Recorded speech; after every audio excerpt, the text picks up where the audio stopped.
Bismillahirrahmanirrahim.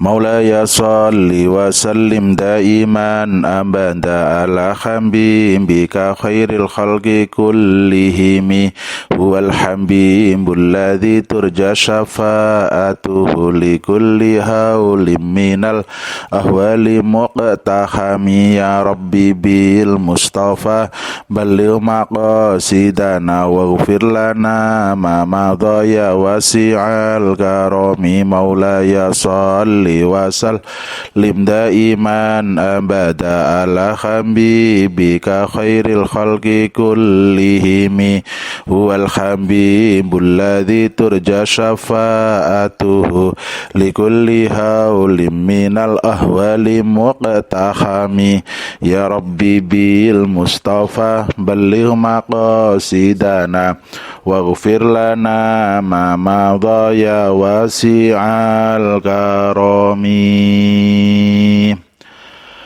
Assalamualaikum warahmatullahi wabarakatuh. Mari kita berdoa bersama. Bismillahirrahmanirrahim. Subhanakallahumma Rabbana la ilma lana illa ma 'allamtana innaka antal alimul hakim wa tub alaina innaka antat tawwabur rahim wa taqabbal minna innaka antas samiul alim wa allimna min ladunka ilman nafi'a ya dzal jalali wal ikram. Allahumma ftah lana hikmataka wansur alaina rahmataka ya dzal jalali wal ikram. Lahumul Fatihah. A'udzu billahi minasyaitonir rajim. Bismillahirrahmanirrahim. Alhamdulillahi rabbil alamin arrahmanir rahim maliki yaumiddin. Iyyaka na'budu wa iyyaka nasta'in. Ihdinas siratal mustaqim. Siratal ladzina an'amta 'alaihim ghairil maghdubi 'alaihim waladdallin. Amin. Bismillahirrahmanirrahim. Alhamdulillahi rabbil alamin. Wassalatu wassalamu ala sayyidina Muhammadin sayyidil mursalin wa ala alihi wa ashabihi ajmain. Qala al-muallifu rahimahullahu ta'ala wa nafa'ana bihi wa bi ulumihi wa maddana bi asrarihi wa ada alaina bi barakatihi amin ya rabbal alamin. Hadratil muhtaramin wal muhtaramat, para alim, para ulama, para kiai, para ibu nyai, para ustadz, para ustazah, para sepuh, para bini sepuh, tokoh masyarakat, tokoh agama, wabil khusus bapak-bapak, ibu-ibu, jamaah sholat subuh, pengajian Bulughul Maram, ba'da subuh, Masjid Agung Kabupaten Sidoarjo yang semoga selalu dirahmati, dibarokahi oleh Allah Subhanahu wa Ta'ala. Kita melanjutkan ngaji Ibu Bapak. Ini hadis nomor 17. Masih kaitannya dengan menyamak kulit bangkai. Nah, kulit bangkai disamak. Ini berkaitan dengan hadis yang nomor 16 kemarin. Wa an Salman bin Muhabbiqi radhiyallahu anhu. Lan ya hadis saking Salman bin Muhabbiq radhiyallahu anhu. Kala dawuh sapa Salman, kala dawuh sapa Rasulullah sallallahu alaihi wasallam.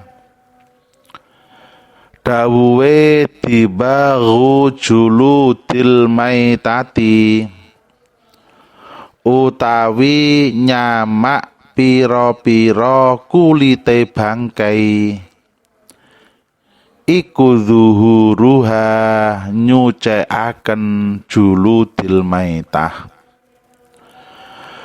Sahaha nyohayaken hu ing hadis sapa Ibnul Hibban. Kita terjemah Ibu Bapak. Dari Salman bin Musabbik radhiyallahu an, bahwa Rasulullah sallallahu alaihi wasallam bersabda, menyamak kulit bangkai berarti mensucikannya. Hadis ini dinilai sahih oleh Ibnu Hibban. Ibu Bapak, ini mereview Kemis yang lalu ya, Kemis yang lalu, bahwasanya semua bangkai itu hukumnya najis. Bangkai kita terangkan kemarin, kita bahas kemarin, semua hewan yang haram dimakan dagingnya, jika mati itu menjadi bangkai. Semua hewan. Pokoknya kok haram dimakan dagingnya, mati, maka itu menjadi bangkai. Dan hukum bangkai itu menjadi najis. Ya contoh ya kucing itu haram dimakan dagingnya, mati, entah disembelih entah mati sendiri menjadi bangkai dan kulitnya menjadi najis. Buaya, Pak Ayah bukan ya, buaya, ada macan, ada ular, ada singa. Ini adalah hewan-hewan yang haram dimakan dagingnya. Ini kalau mati berarti semuanya menjadi najis.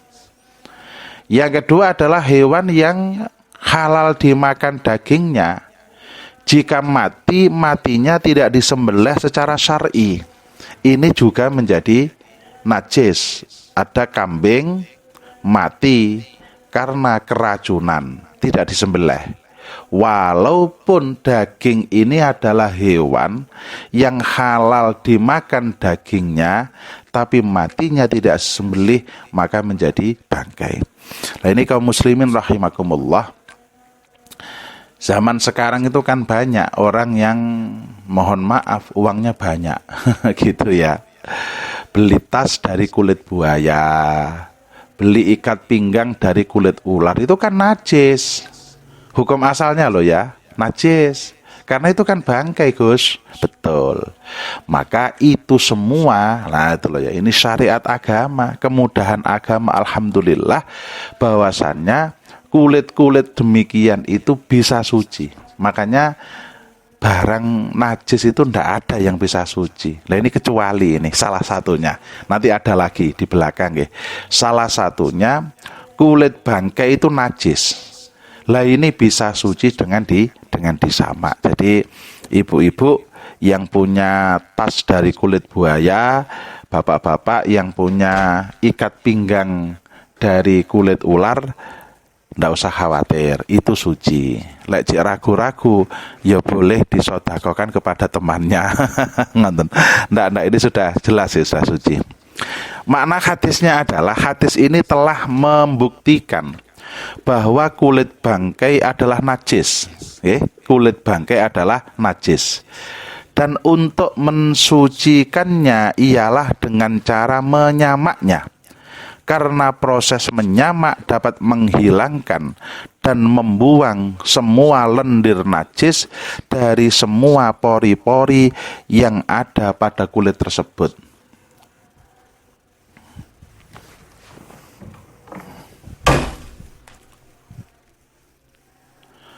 Fikih hadis, kulit bangkai hukumnya najis, tetapi dapat disucikan melalui proses penyamakan seperti yang telah diterangkan dengan panjang lebar pada hadis yang nomor 16. Jadi ini sudah ya, Kemis kemarin telah kita jelaskan panjang lebar bagaimana menyamak kulit yang najis itu, kulit bangkai itu. Periwayat hadis Salman bin Muhabbik ialah Rabi'ah bin Syakr Al-Ghazali. Nama panggilannya adalah Abu Sinan Al-Basri. Beliau meriwayatkan 12 hadis. Anak lelakinya yang bernama Sinan dan Al-Hasan Al-Basri telah mengambil riwayat darinya. Hadis nomor 18.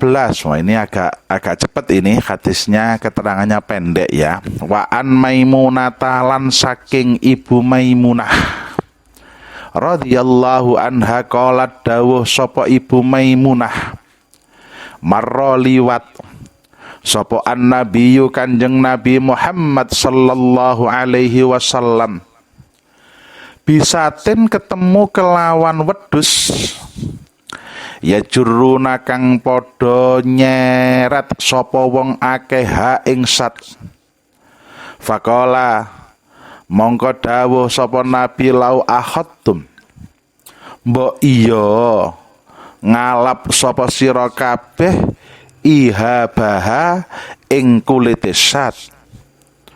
Wong-wong sing nyeret wau niku matur, innaha sak temene sat iku mitatun batang. Nabi niki batang, ini bangkai. Faqala mongko dawuh sapa Nabi, yutahhiru, nyucikaken ha ing ibahah ing sat itu ya kulitnya kambing yang jadi bangkai. Opo alma'u banyu wal qardu lan buah al-qard. Akhraja ngetoaken hu ing hadis sapa Abu Dawud wan Nasa'i lan Imam An-Nasa'i. Dari Maimunah radhiyallahu an bahwa beliau berkata, Nabi sallallahu alaihi wasallam berjumpa dengan orang banyak yang sedang menyeret bangkai seekor kambing. Melihat itu, baginda bersabda, alangkah baiknya sekiranya kamu mengambil kulitnya itu. Jadi anak wong kathah ini Pak, ada banyak orang ya ndak tahu banyaknya berapa, ndak disebutkan. Ini diseret kambing itu, diseret akan dibuang karena sudah mati. Nah, timbangane ngambon-ngamboni. Lah ketemu begitu Nabi ngomong, sik mandek. Alangkah lebih baiknya mbok kuliti, mbok ambil kulitnya. Tapi hati-hati Pak. Kalau sekarang begini kan gek begitu dikuliti ketok dagingnya pengen dimanfaatkan, ndak boleh. Lek dagingnya najis ndak bisa disucikan. Ini kulitnya tok, hati-hati loh nah. Bon, diomongin Nabi, ambilan kulitnya eman-eman. Mereka berkata, kambing ini sudah jadi bangkai Nabi. Nabi sallallahu alaihi wasallam bersabda, kulit itu dapat disucikan dengan air dan buah al-qard. Disebut oleh Abu Dawud dan An-Nasa'i. Makna luasnya hadis ini bagaimana? Rasulullah sallallahu alaihi wasallam melihat seekor kambing mati yang diseret oleh beberapa orang untuk dibuang jauh dari kawasan perumahan supaya orang ramai tidak terganggu dengan baunya yang busuk. Melihat itu, Nabi sallallahu alaihi wasallam bersabda kepada mereka, alangkah baiknya seandainya kamu mengambil kulitnya lalu memanfaatkannya ketika mereka menceritakan kepada baginda bahwa kambing yang mereka seret itu telah mati dan menjadi bangkai.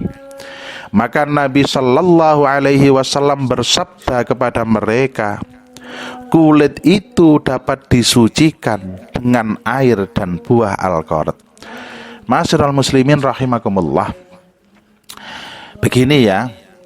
Jadi kulit bangkai itu Prosesnya telah kita pelajari Kamis yang lalu.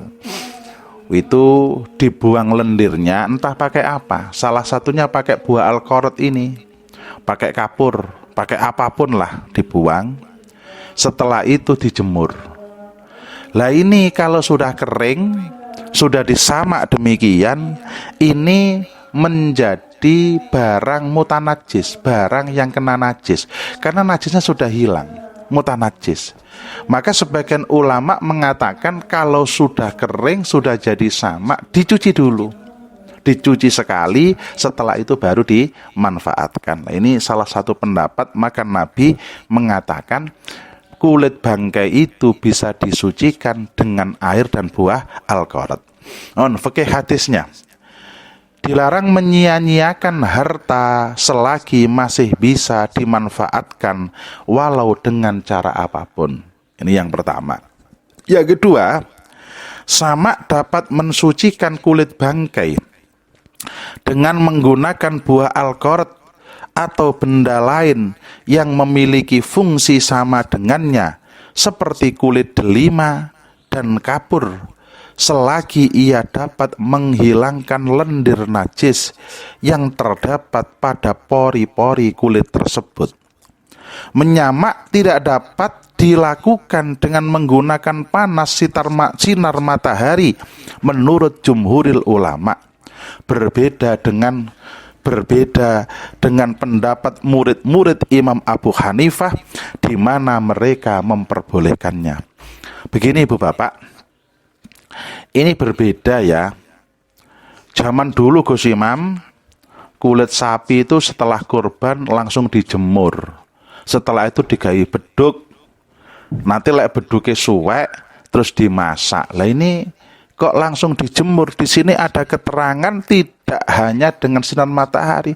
Begini Ibu Bapak, itu kulit sapi itu dibeleh secara syar'i, kulitnya tidak jadi bangkai. Deal? Saya ulangi. Di sini kan keterangannya bahwasannya menyamak kulit bangkai itu tidak cukup hanya sekedar dijemur di matahari, tidak cukup. Harus dihilangkan dulu lendir-lendir atau sisa-sisa dari daging itu. Itu kalau kulit bangkai. Tetapi zaman biyen wong kene tasik kemutan mboten nggih, beduk zaman biyen lho, lek di rumah saya nggih. Beduk itu karena ya sering ditabuh, maka ya tiap tahun itu bisa sobek, bisa sekali atau 2 kali. Akan puasa itu ditabuh berjam-jam, setiap Ramadan puasa itu malam hari ditabuh, wah berjam-jam. Mungkin lek sadurunge Ramadan itu bisa berjam-jam, tapi kalau malam saya lupa ya. Tapi ya lama. Nanti sebelum hari raya peduk lagi, tidur wah begitu. Maka sobek. Maka kala itu kaum muslimin bahwasannya kulit sapi itu setelah kurban itu diambil, ya dijemur. Terus setelah dijemur, ya kala itu masih banyak daging-daging, tidak apa-apa. Itu adalah karena kulitnya suci, tidak seperti kulitnya bangkai yang najis. Lek kulit bangkai yang najis itu harus dibersihkan pori-porinya, setelah itu dijemur, monggo diproses seperti sama. Ini jumhurul ulama mengatakan tidak cukup langsung dijemur, tapi diproses. Pakai bahan kimia boleh. Nah, boleh. Sampai di dalam kitab-kitab kuno itu boleh dibersihkan pakai kotorannya burung dara. Lah itu boleh. Makanya najis. Tapi setelah nanti kering, setelah nanti proses penyamaan selesai, cukup dicuci. Karena itu namanya mutanajis, dicuci bersih boleh dipakai. Lah itu cara untuk mensucikan kulitnya bangkai. Nah, ini ketepatan agak pendek-pendek memang. Nah, ini nomor 19. Ini beda babnya dikit ini. Berarti bab tentang kulit selesai ya. Bab tentang kulit selesai. Ini bab tentang bejana, tentang wadah, piring, dan lain sebagainya. Ini mayoritas kaum muslimin tidak tahu ya, saya juga bukan ahlinya. Cuman mayoritas kita beli produk itu kan made in China. Loh, ngoten nggih. Made in China. Lah sekarang kita beli piring itu made in China. Atau mohon maaf, kita hidup di Israel. Di sana ahli kitab, bukan orang Islam. Terus kita itu boleh nggak memakai wadah mereka? Mereka kan tidak mengenal mensucikan najis. Nah, ini hadisnya. Wa an Abi Sa'labah, lan yo hadis saking Abi Sa'labah al-Husni radhiyallahu an qala, qultu matur sapa ingsun ya Rasulullah utusane Allah, ana utawi ingsun iku bi arti kaumi ahli kitabin, hidup urip ing dalem daerahe kaume ahli kitab. Ahli kitab itu ibu bapak, ini artinya sudah khas, ndak boleh diplesetkan. Itu namanya ya sudah bahasa, ndak boleh, ngoten loh ya. Seperti contoh Pak Guru, saya ke belakang, itu artinya ke toilet, bukan terus jalan ke belakang, bukan. Nah, ini ahli kitab itu artinya adalah orang Yahudi Nasrani. Lambian di pondok saya itu masih ingat, saya guyon nih, masih ingat betul waktu rawuhnya menantu Yai Jamal nggih, Syekhina yang sangat kita hormati bersama. Saya sangat menghormati beliau, Kiai Haji Yahya Husnan. Beliau hafid Al-Quran. Beliau ahli luar biasa untuk urusan kitab. Nonton. Terus nonton arek-arek niku ngenten iki guyon tapi serius nonton nggih. Arek-arek sing apal Al-Quran, wah iki ahli Quran. Sing ke apalan Quran yang sebelah, oh iki ahli kitab, ngawur deh. Ahli kitab itu artinya Yahudi Nasrani, itu arti khasnya begitu. Tadi ya ahli maca kitab ngono gak apa-apa nggih, tapi aja ahli kitab ngene. Ben saya ulangi. Ana utawi ingsun iku bi arti qaumi ahli kitabin, urip ing dalem daerahe kaume ahli kitab. Afanak kulu apa ta oleh mangan sapa ingsun fi aniyatihim ing dalem wadahe ahli kitab. Kala dawuh sapa nabi, la takulu aja mangan sapa sira kabeh fiha ing dalem aniyah, illa alla tajidu, kejaba yen ta ora nemu sapa sira kabeh ghairaha ing liyane aniyah. Faksilu mongko mbasuwa sapa sira kabeh ha ing aniyah, wa kululan mangano sapa sira kabeh fiha ing dalem aniyah. Muttafaqun alaih, muttafaqun disepakati apa alaihi hadis.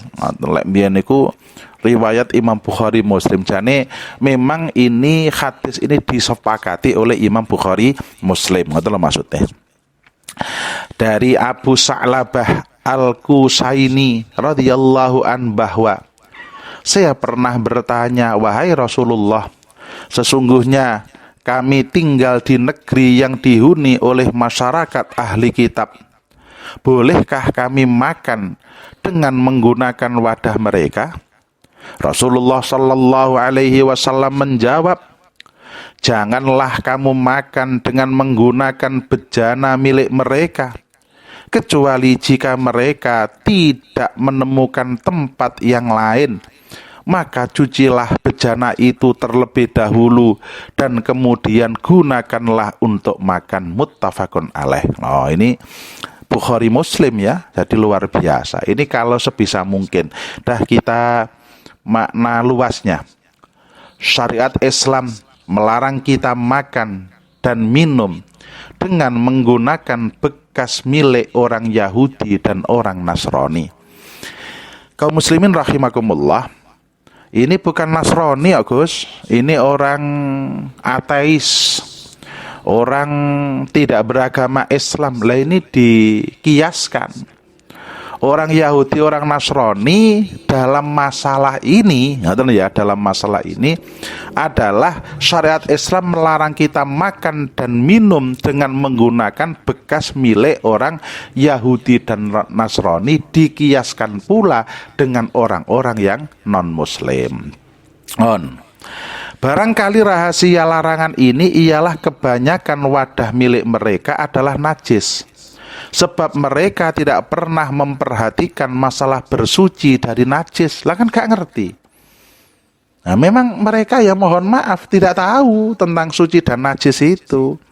Namun ketika dalam keadaan darurat, syariat Islam membolehkan kita untuk menggunakan wadah mereka sesudah mensucinya terlebih dahulu dengan air, agar kita lebih yakin akan kesuciannya.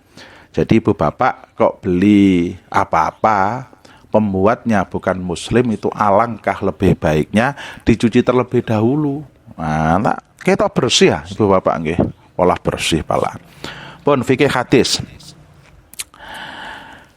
Boleh menggunakan wadah milik ahli kitab sesudah mencucinya terlebih dahulu. Deal. Berarti ya gimana lagi, jane nggih sing sip itu ya wong Islam itu bisa memenuhi kebutuhannya sendiri. Nah, tapi ya ndaklah.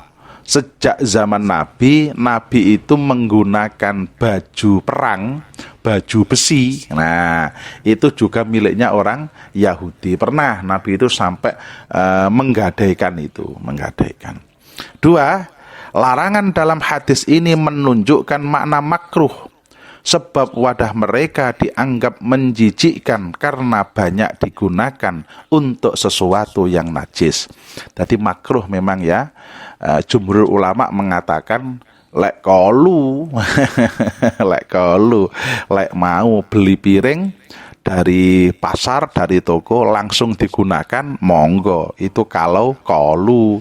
Lek gak kolu ya alangkah lebih baiknya dicuci dulu. Toh mohon maaf kaum muslimin, selain dari unsur najis dan ndak najis, tapi barang di toko itu kalau wis ditemok wong wakeh tau.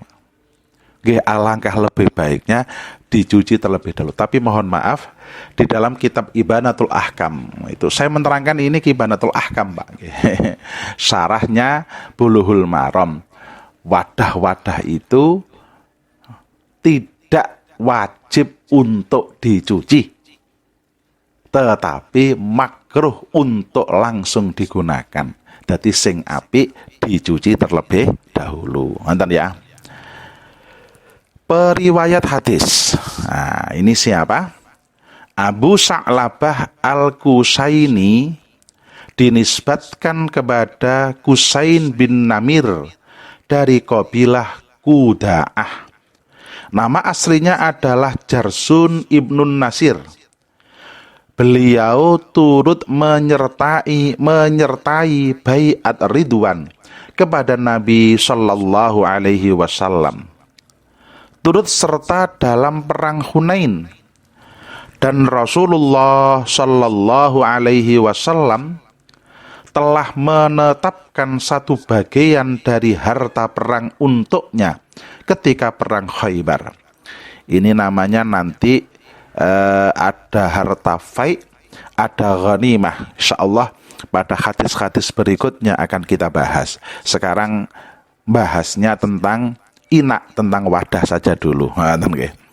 Beliau meriwayatkan sebanyak 40 hadis, dan Ibnul Musayyab telah mengambil riwayat hadis daripadanya dan meninggal dunia pada tahun 75 Hijrah ketika sedang sujud dalam sholatnya. Masya Allah, waktu sujud dalam sholatnya sedo. Lah ini yang luar biasa. Bismillahirrahmanirrahim. Rabbi fangfa'na bi barakatihim wahdinal husna bi hurmatihim wa amitsna fi tariqatihim wa mu'afatim minal fitani. Rabbi fangfa'na bi barakatihim wahdinal husna bi hurmatihim wa amitsna fi tariqatihim wa mu'afatim minal fitani. Monggo ndonga sareng. Bismillahirrahmanirrahim. Allahumma inni astaudiuka ma 'allamtanihi fardudhu ilayya inda hajati ilaihi wala tunsinihi ya rabbal alamin. Dibaca bersama. Subhanakallahumma wa bihamdika asyhadu an la ilaha illa anta astaghfiruka wa atubu ilaik.